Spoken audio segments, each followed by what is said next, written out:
So இது first ஒரு general point note பண்ணிங்க. ரைட்டா? இல்லை இல்லை இல்லை, இது சப்ஜெக்ட் இல்லை, ஜென்ரலா.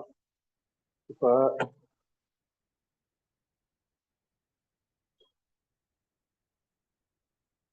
கேட் சிலபஸ் வந்து நமக்கு தெரியுமா? இப்போ கேட் சிலபஸ்ல மொத்தம் வந்து 4 பார்ட்டா பிரிக்கிறாங்க. ஸோ பார்ட் 1, ஸோ இது வந்து பார்ட் 2, ஸோ இது வந்து பார்ட் 3, ஸோ இது வந்து பார்ட் 4. இந்த பார்ட் 1ல தான் நம்மளுக்கு என்னன்னா மேக்ஸ் ஆப்டிடியூட். ஸோ மேக்ஸ் வந்து நம்மளுக்கு 13 மார்க்ஸ், ஆப்டிடியூட் வந்து நம்மளுக்கு என்ன அப்படின்னா ஸோ 15 மார்க்ஸ். அப்போ டோட்டலாக எத்தனை மார்க்ஸ் வருது நம்மளுக்கு? ஸோ 28 மார்க்ஸ் வந்து இதுல வந்துடும். அப்போ டோட்டலாக ஸோ 100 மார்க்ஸ் இருக்குன்னு வச்சுக்கோங்க. அதில் 28 போயிடுச்சு அப்படின்னா ரிமைனிங் எத்தனை mark? So 72 marks. So 72 marks தான் டெக்னிக்கல். இது செகண்ட் பார்ட் வந்து நீங்கள் என்ன பண்ணலாம், டிசைன் பார்ட். ஸோ இதில் வந்து நம்ம என்னன்னா ஸோ இஎம் படிக்கிறோம். ஸோ நெக்ஸ்ட் என்ன படிக்கிறோம்? So TME, so tone, so vibration, so strength of materials. So இதில் ஸோ பார்ட் 3ல வந்து so thermal science. So thermal சயின்ஸ்ல வந்து நம்ம என்னென்ன பார்ட் இருக்கு? So thermodynamics. ஸோ நெக்ஸ்ட் இதோட அப்ளிகேஷன்ஸ் வந்து RAC, ICG, so power plant engineering, அடுத்து எஃப்எம். ஸோ அப்போ இதோட அப்ளிகேஷன்ஸ் வந்து so hydraulic machinery, so hydraulic, so machinery. So next compressible fluids, so compressible so fluids. அதுக்கடுத்து வந்து HT heat transfer. So next part 4ல தான் நம்மளுக்கு என்னன்னா ஸோ மெட்டீரியல் சயின்ஸ். அதுக்கடுத்து வந்து ஸோ மேனுஃபேக்சரிங். ஸோ மேனுஃபேக்சரிங்ல இதே உங்களுக்கு நிறைய சப் டாபிக் தெரியும். ஸோ அதில் பார்த்தீங்க அப்படின்னா so metal casting, metal casting, so welding, அப்புறம் வந்து so metal cutting, so next வந்து metal form, so sheet metal, so sheet metal. So next வந்து so machining. So 7th one so NTMM. So next one வந்து so metrology. அப்புறம் வந்து நம்மளுக்கு so jigs and fixtures, so jigs and so fixtures, so CAD and CAM. So next one வந்து so powder, so metallurgy. So இவ்வளோ part இருக்கு. So இது இல்லாமல் உங்களுக்கு அகைன் ஒரு பார்ட் வந்து நம்மளுக்கு என்ன அப்படின்னா so industrial, so engineering and operation research. So இது எல்லாமே சேர்த்து தான் நம்மளுக்கு ஸோ 72 மார்க்ஸ். ஸோ 72 மார்க்ஸ்னா ஆன் அவரேஜா ஒரு பார்ட்டுக்கு எவ்வளோ மார்க்ஸ் வரலாம்? 24 மார்க்ஸ். 24 மார்க்ஸ். ஸோ புரியுதா? ஸோ 24 60, 12, 72. ஸோ அப்போ ஸோ இப்போ நம்ம என்ன பார்ட் பார்த்துட்டு இருக்கோம்னா இண்டஸ்ட்ரியல் இன்ஜினியரிங் வந்து பார்த்துட்டு இருக்கோம். ஸோ அதுக்கடுத்து ஸோ அடுத்து இஎம் பார்க்கும். ஸோ இஎம் பார்த்துட்டோம் அப்படின்னா ஸோ டிஎம்இ, டோன், வைப்ரேஷன், ஷோமெல்லாம் ஈஸியாக இருக்கும். அடுத்து எஃப்எம் நீங்கள் இன்னும் கொஞ்சம் கிளாரிட்டி கிடைக்கும். ஸோ அது தெர்மோடைனமிக்ஸ் வந்து நம்மளுக்கு தனி பாட்டு. ஸோ அதுலேயும் லைட்டாக நம்மளுக்கு இன்ஜினியரிங் மெக்கானிக்ஸ் ஆகும். பட் இதோடைய அப்ளிகேஷன்ஸ் தான் ஆர்ஏசி, பவர் டைப் இன்ஜினியரிங் எல்லாம். ஸோ நெக்ஸ்ட் ஹீட் ட்ரான்ஸ்ஃபர் அப்படின்றது அகெயின் வந்து நம்மளுக்கு தெர்மோடைனமிக்ஸோடைய பார்ட். நெக்ஸ்ட் மேனுஃபேக்சரிங்லையும் நம்மளுக்கு இன்ஜினியரிங் மெக்கானிக்ஸ் வந்து யூஸ் ஆகும். நம்ம காலேஜ்ல எப்படி படிச்சிருப்போம் அப்படின்னா ஒன்லி தியரியா தானே படிச்சிருப்போம். பட் இதில் அப்படி படிக்க மாட்டோம். ஸோ இதில் வந்து சப்போஸ் மெட்டல் கேஸ்டிங் எடுத்தோம் அப்படின்னா அதில் வந்து நம்மளுக்கு தியரி ப்ராப்ளம் அது மாதிரி ரெண்டுமே சேர்த்து வரும். ஸோ இப்போ இந்த பார்ட்ல இருந்து மட்டும் அரௌண்ட் நம்மளுக்கு 24 மார்க்ஸ், இதுல 24 மார்க்ஸ், இதுல 24 மார்க்ஸ். ஆனா நான் ஒரு 72 பிளஸ் இதுல வந்து நமக்கு எத்தனை மார்க் 28, அப்போ டோட்டலா 100 மார்க்ஸ். அப்ப ஸோ இது நம்மளுக்கு ஆல்ரெடி தெரியுமா சிலபஸ் என்னன்ட்டு? அதுதான் இது இம்பார்ட்டன்ட்டு. அப்போ இவ்வளோ இருக்கும்போது நம்ம என்ன பண்ணோம்னா கொஞ்சம் சீக்கிரமா முடிக்கணும். இப்போ இஎம் நம்ம முடிச்சோடனே ஸோ அடுத்து நம்ம என்ன பண்றோம் அப்படின்னா ஸோ டோம் அண்டு சரி ஸோ இஎம் முடிச்சோடனே நம்ம டோம் அண்ட் வைப்ரேஷன் வந்து நம்ம ஸ்டார்ட் பண்ணணும். ஸோ இது ரொம்ப இம்பார்ட்டன்ட். ஏன்னா இது புரிஞ்சாதான் நம்மளுக்கு இது ரொம்ப அண்டர்ஸ்டாண்ட் ஆகும். நீங்க சைட் பை சைடா என்ன பண்ணணும்னா மேக்ஸ் வந்து பார்த்துட்டே இருக்கணும். ஏன்னா இதுல இதை வந்து நம்ம ரொம்ப மிஸ்டேக் பண்ணுவோம். மேத்ஸ் அண்ட் ஆப்டிடியூட் வந்து நம்மளுக்கு சப்போஸ் இது ஒரு பார்ட்டா போயிட்டு இருக்கு. இப்போ நான் நடத்திட்டு இருக்கேன். இப்போ என்ன நடத்துறேன்னா இண்டஸ்ட்ரி நடத்துறேன். ஸோ அடுத்து இஎம் நடத்துறேன், டோம் அண்ட் வைப்ரேஷன், அப்புறம் அடுத்தடுத்து நம்ம சப்ஜெக்ட் போறோம்னு வச்சுக்கோங்க. இது ஒரு பார்ட்டா போயிட்டு இருக்கும். பட் நீங்க பேரலா என்ன பண்ணணும்னா இந்த மேத்ஸ் அண்ட் ஆப்டிடியூட் வந்து பார்த்துட்டே இருக்கும். ஏன்னா இதுல எத்தனை மார்க் நம்மளுக்கு 30 மார்க்ஸா? நெக்ஸ்ட் ஆப்டிடியூட்ல 15 மார்க்ஸ். 15 மார்க்ஸ் வந்து நம்மளுக்கு இது மாதிரி கேட்க மாட்டாங்க. நம்ம ஜென்ரல் ஆப்டிடியூட் மாதிரி கேட்க மாட்டாங்க. நம்ம டைம் அண்ட் ஒர்க்கு, அதுக்கடுத்து ஸ்பீட் அண்ட் டைம் அது மாதிரி கேட்க மாட்டாங்க. கொஞ்சம் நம்ம ப்ரெசன்ஸ் ஆஃப் மைண்ட்ஸ் யோசிக்கிற மாதிரி இருக்கும். அப்போ அதையும் நம்ம என்ன பண்ணோம்னா டெவலப் பண்ணணும். அதாவது இது வந்து நம்ம ஆப்டிடியூட் நல்லா ஸ்ட்ராங்கா இருந்துச்சு அப்படின்னா டேரக்டா ஒரு 15 மார்க்ஸ்க்கு வந்து இங்கிலீஷ் வரும் நம்மளுக்கு. இங்கிலீஷ் வந்து ஒரு 5 மார்க்ஸ் வருதுன்னா நம்மளுக்கு 10 மார்க்ஸ் வந்து நம்மளுக்கு என்னன்னா ஆப்டிடியூட்ல வரும். ரைட்டா? அப்போ இதையும் நம்ம சைட் பை சைடா என்ன பண்ணிட்டே இருக்கணும், ஸோ பார்த்துட்டே இருக்கும். ஸோ மேக்ஸ் 13 மார்க்ஸ் பார்க்கணும், ஆப்டிடியூட் வந்து 15 மார்க்ஸ் சைட் பை சைடா நம்ம பார்த்துட்டே இருக்கணும். அப்போதான் நம்ம ஈஸியாக ஸ்கோர் பண்ண முடியும். ரைட்டா?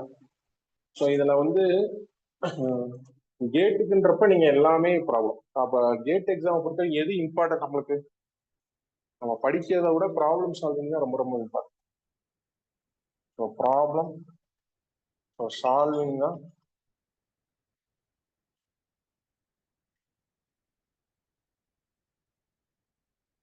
ப்ராப்ளம் சால்விங் தான் நம்மளுக்கு ரொம்ப ரொம்ப இம்பார்ட்டன்ட். ஏன்னா இதெல்லாம் நம்ம படிச்சுட்டு எப்படி நம்ம அப்ளை பண்ணி பார்க்க போறோம், அதுலதான் நம்மளுக்கு கொஸ்டின்ஸ் வரும். நல்ல ப்ராப்ளம் நீங்க சால்வ் பண்றீங்க அப்படின்னா 70+ மார்க்ஸ் வாங்குறது வந்து நம்மளுக்கு ரொம்ப ஈஸி. அப்ப என்னன்னா நம்ம ஒரு இப்ப நம்மளுக்கு என்ன மந்த் இருக்கு? ஸோ மேவா? ஸோ மே இருக்கு. அடுத்து என்ன வரும் நம்மளுக்கு? So May, so June, so July, August, so September, October, so November, so December, January. 1 2 3 4 5 6 7 8 9. So இன்னும் 9 மந்த்ஸ் தான் நம்மளுக்கு இருக்கு. அப்ப நம்ம என்ன பண்ணோம்னா அந்த 9 மந்த்ஸ் நீங்க ரெண்டா பிரிச்சுக்கணும். ரெண்டா பிரிக்கணும். ஸோ ஆல்மோஸ்ட் நீங்க நம்ம முன்னாடியே முடிச்சோம்னா ஒன்றும் பிரச்சனை இல்லை. இதை நீங்க 6+3 பிரிக்கணும், இல்லை 7+2 அப்படி. 6+3 6+6னா நம்மளுக்கு எந்த மந்த் வரும்? 1 2 3 4 5 6 அக்டோபரோட முடியும். 7னா நவம்பரோட முடியும். அப்ப நீங்க அக்டோபர் முடிக்கிறீங்க இல்லை நவம்பர் முடிக்கிறீங்கன்னா நவம்பர் டிசம்பர் ஜனவரி வந்து நம்ம ப்ராக்டிஸ், இல்லை டிசம்பர் ஜனவரி வந்து நம்ம ஃபுல்லா ப்ராக்டிஸ் பண்ணுவோம். ப்ராக்டிஸ் பண்ணாம நம்ம ஒன்றும் பண்ண முடியாதுங்க. அது ரொம்ப ரொம்ப இம்பார்ட்டன்ட். அப்போ நம்ம ஃபர்ஸ்ட் இதை நம்ம முடிச்சிடணும். இதெல்லாம் முடிச்சா தான் நம்ம பண்ண முடியும். ரைட்டா? இப்போ நம்ம பேரலா இண்டஸ்ட்ரி இன்ஜினியரிங் போயிட்டு இருக்கு அப்படின்னா நீங்க பேரலா என்ன சொல்லி பார்க்க சொல்லியிருக்கோம்? எஃப்எம் பார்க்க சொல்லியிருக்கோம். எஃப்எம் பார்க்கறதுல டிஃபிகல்டிஸ் இருக்கா? நம்மளுக்கு டிஃபிகல்ட்டி இருக்கா? நான் கேட்குறேன். நான் அதுதான் சொல்றேன். ஏன்னா இப்போ நம்மளுக்கு இன்னும் பிப்ரவரிக்கு எத்தனை மாசம் இருக்கு? நம்மளுக்கு 3 மாசம் தான் இருக்கு. அப்படின்றப்ப நம்மளுக்கு பாக்குறப்ப அது டைம் நிறைய இருக்க மாதிரி இருக்கும். ஆனா கம்மியான டைம் தான். அதனாலதான் நான் என்ன சொல்றேன் அப்படின்னா நீங்க மேஜர் சப்ஜெக்ட்லாம் ஃபர்ஸ்ட் படிங்க. மைனர் சப்ஜெக்ட் கூட நம்ம பார்த்துக்கலாம். மேஜர் சப்ஜெக்ட் என்னென்ன? இப்போ இஎம் வந்து நான் உங்களுக்கு நடத்திடுவேன். இது வந்து நம்மளுக்கு மேஜர் சப்ஜெக்ட். சோம் வந்து மேஜர் சப்ஜெக்ட் தானே. அடுத்து வந்து தெர்மோடைனமிக்ஸ் வந்து major subject. So FM major subject. So heat transfer major subject. இது வந்து நம்மளுக்கு மேஜர் சப்ஜெக்ட். இப்போ இண்டஸ்ட்ரியல் வந்து இது லைவ்ல போயிட்டு இருக்கானே. இப்போ மேஜர் சப்ஜெக்ட்லாம் ஃபர்ஸ்ட் படிக்கணும். அதே மாதிரி இதை விட்டுறக்கூடாது. இப்போ மேக்ஸ் அண்ட் ஆப்டிடியூட் வந்து நம்ம லாஸ்ட் டைம் பார்த்துக்கலாம் அப்படின்னா என்ன நடக்கும் அப்படின்னா, லாஸ்ட் டைம் நம்மளால பார்க்க முடியாது. ஏன்னா மேக்ஸ் அண்ட் ஆப்டிடியூட் இது எல்லாமே எதை டிபெண்ட் பண்ணியிருக்கு நம்மளுக்கு, ஃபுல் அண்ட் ஃபுல் ப்ராக்டிஸ் மட்டும் தான் டிபெண்ட் பண்ணிருங்க. அப்போ நீங்க டெய்லி வந்து இதுக்கு ஒரு டைம் ஒதுக்கணும். நீங்க வந்து ஒரு ஷெடியூல் போட்டுக்கணும்.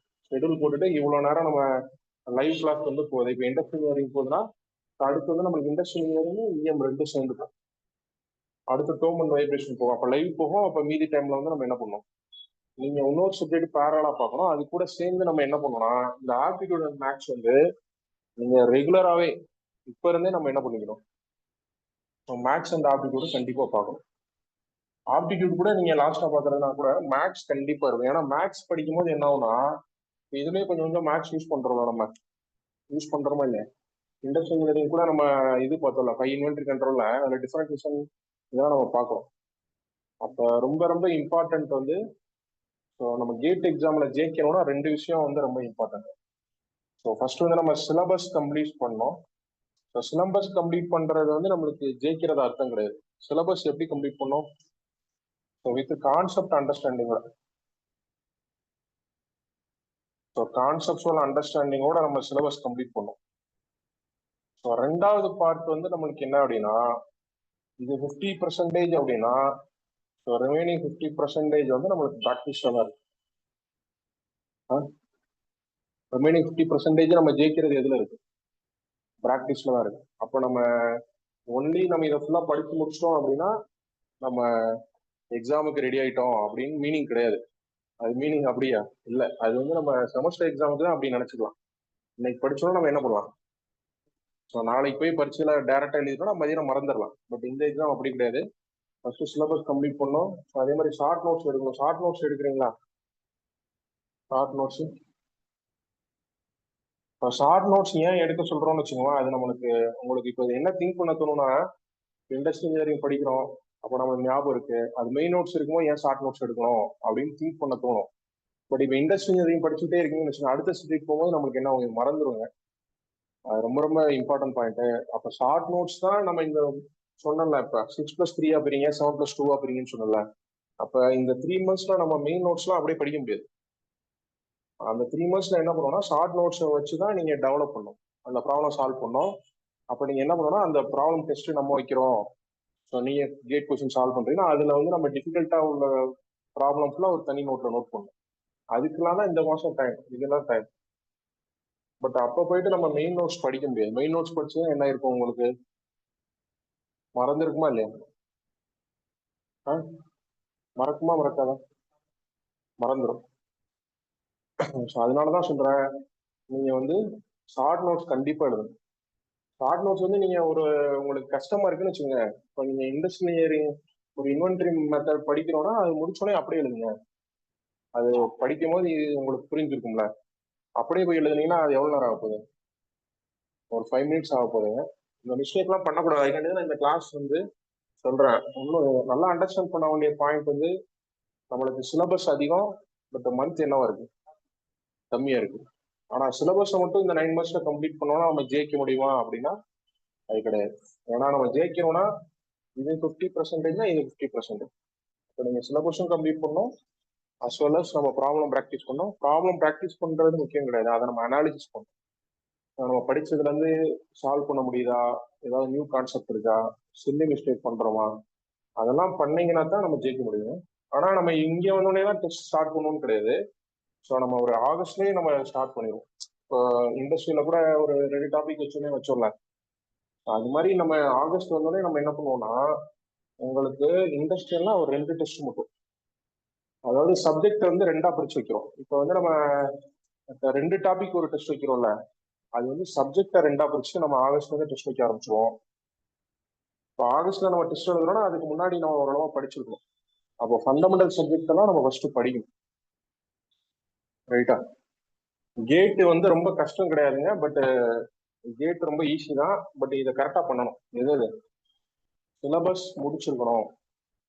அதனால நான் ஃபர்ஸ்ட் சொல்றது என்னன்னா, மேஜர் சப்ஜெக்ட் தான் ஃபர்ஸ்ட் முடிக்கணும். சோமு, தெர்மோடைனமிக்ஸ், எஃப்எம், ஹெச்டி, நீங்க 5ஆவது முடிச்சிருக்கணும். ஆனா மேனுஃபேக்சரிங் வந்து நம்மளுக்கு பெருசு.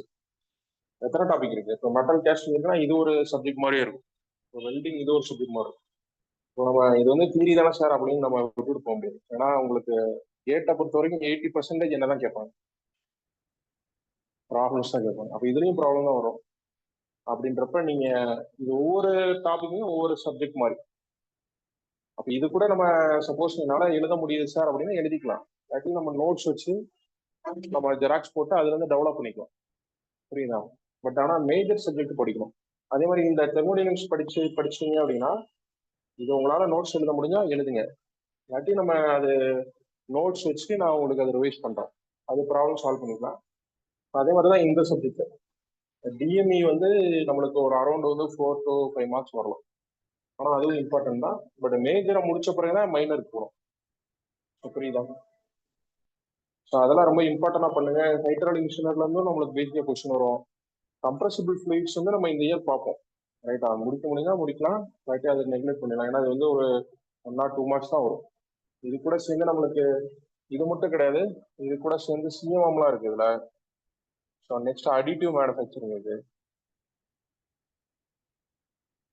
ஆனால் சிலபஸ் வந்து நம்மளுக்கு வாஸ்ட்டுங்க. நீங்க என்ன பண்ணாலும் சரி கடைசியில இது கரெக்டாக பண்ணும். ஸோ நான் 5 சப்ஜெக்ட் ஃபுல் நோட்ஸ் எடுத்துட்டு மீதியெல்லாம் நான் வந்து நோட்ஸ் ஜெராக்ஸ் போட்டுட்டு அது ப்ராப்ளம் சால்வ் பண்றேன் சார் அப்படின்னாலும் தப்பு கிடையாது. பட் ப்ராப்ளம் வந்து சால்வ் பண்றது ரொம்ப ரொம்ப இம்பார்ட்டன்ட், மோஸ்ட் இம்பார்ட்டன்ட். ரைட்டா? அதனால நீங்க ஒரு டைம் டேபிள் போடுங்க. கேட்டை பொறுத்த வரைக்கும் நம்மளுக்கு டைம் இருக்கிற மாதிரியே இருக்கும், ஆனா என்ன ஆயிரும், ஸ்பீடா போயிட்டே இருக்கும். நம்மளும் கொஞ்சம் கிளாஸ் வந்து ஸ்பீடா பண்ணிக்கலாம். பட் நீங்க டைம் டேபிள் போட்டு இந்த மந்த் வந்து மேல என்ன பண்ண போறோம், இப்போ மே வந்து செகண்ட் ஆயிடுச்சா, இன்னைக்கு மே செகண்ட் தானே, அப்ப மே செகண்ட்ல இந்த மாசத்துல என்ன பண்ண போறோம். இப்ப சார் வந்து நம்மளுக்கு இப்ப இது வந்து ஒரு 12ல இருந்து ஸ்டார்ட் பண்ணுவோம், மே 12ல இருந்து. அப்ப இண்டஸ்ட்ரியல் போகும், இது போகும். அப்போ ஒரு டேல 24 ஹவர்ஸ்ல நம்ம எத்தனை மணி நேரம் ஸ்பெண்ட் பண்ண போறோம் அப்படின்னு சொல்லி நீங்க ஷெடியூல் பண்ணுங்க. ஏன்னா பிளான் போடாம நம்ம என்ன பண்ண முடியும், போக முடியாது. ரொம்ப ரொம்ப பிளானிங் ரொம்ப இம்பார்ட்டன்ட். ஏன்னா நீங்க பிளான் போடுறீங்க அப்படின்னா ஒரு 100%க்கு 80% எஃபிஷியன்சி கிடைச்சாலும் ஓகே. பட் பிளான் போடாம நமக்கு எத்தனை பர்சன்டேஜ் தான் கிடைக்கும், ஒரு 40%, 30% தான் கிடைக்கும். அது எங்க போய் நம்மளுக்கு பாதிக்கும் அப்படின்னா, நீங்க டெஸ்ட் வைக்கும் போது என்ன ஆகும்னா நம்ம ஆல்ரெடி கவர் பண்ணிருக்கணும். இல்லாட்டி நம்மளுக்கு அது கொஞ்சம் லாஸ்ட் டைம்ல கவர் பண்ண முடியாது. அதுதான் வந்து லாஸ்ட் இயர் ஸ்டூடெண்ட் பண்ண மிஸ்டேக். லாஸ்ட் டைம்ல எல்லாத்தையும் நம்ம கவர் பண்ண முடியும். அதெல்லாம் நான் சொல்றது, இந்த ரவுண்ட் பண்ணியிருக்கேன்ல, இது வந்து நான் நடத்துவேன், இதுவும் நடத்துவேன், இது எல்லாமே நடத்ததான் போறேன். ரைட்டா? அந்த சப்ஜெக்ட்ஸ் தான் நம்ம முக்கியமா முடிச்சிடணும். மீதி உள்ள சப்ஜெக்ட் வந்து நம்ம என்ன பண்ணிக்கலாம், நோட்ஸ் எழுத முடிஞ்சா எழுதலாம், இல்லாட்டி நம்ம ஜெராக்ஸ் போட்டு அதை நம்ம ரிவைஸ் பண்ணி கொஸ்டின் சால்வ் பண்ணிக்கலாம். ஆனா இதெல்லாம் மேஜரா முடிக்கணும். ரைட்டா? ஸோ அது கரெக்டா பண்ணுங்க, அது ரொம்ப ரொம்ப ரொம்ப இம்பார்ட்டன்ட்.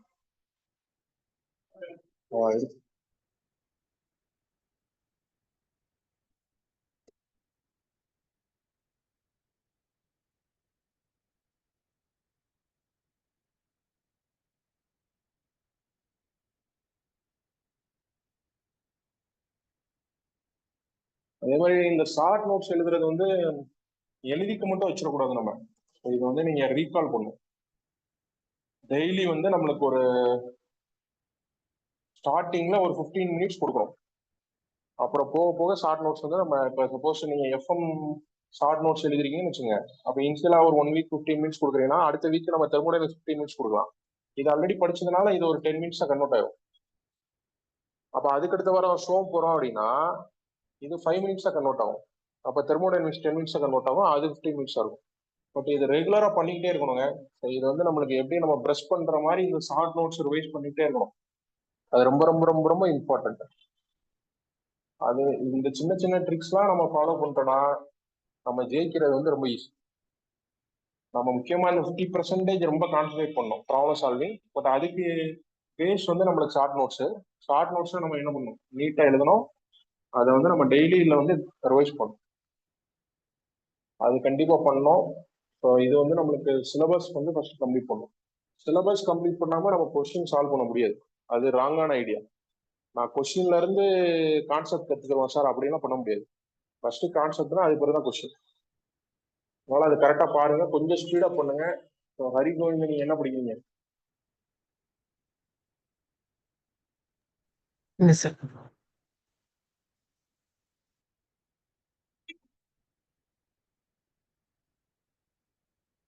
எஃப்எம் எது போயிட்டு இருக்கு? FM 15 sir. ஆமா ஆமா, இல்லை நீங்க ஒரு ஷெடியூல் போடுங்க, ஷெடியூல் போட்டு நம்ம எப்போ முடிக்க போறோம் அப்படின்னு பாருங்க. அப்புறம் ஆஃப்லைன் வந்து ஆஃப்லைன் வந்துட்டோம்னா நம்ம டைரக்டா கைட் பண்ணலாம். நீங்க விஷ்ணு நீங்களும் கொஞ்சம் அந்த ஒர்க் முடிஞ்சோன்னா நம்ம என்ன பண்ணிக்கலாம், அது வந்து முடிச்சிடணும். ஓகேவா? பட் ஜெயிக்கிறது ஈஸி தாங்க, பட் இந்த சின்ன சின்ன விஷயம்லாம் கரெக்டாக பண்ணணும். அதுதான் ரொம்ப ரொம்ப ரொம்ப இம்பார்ட்டன்ட்.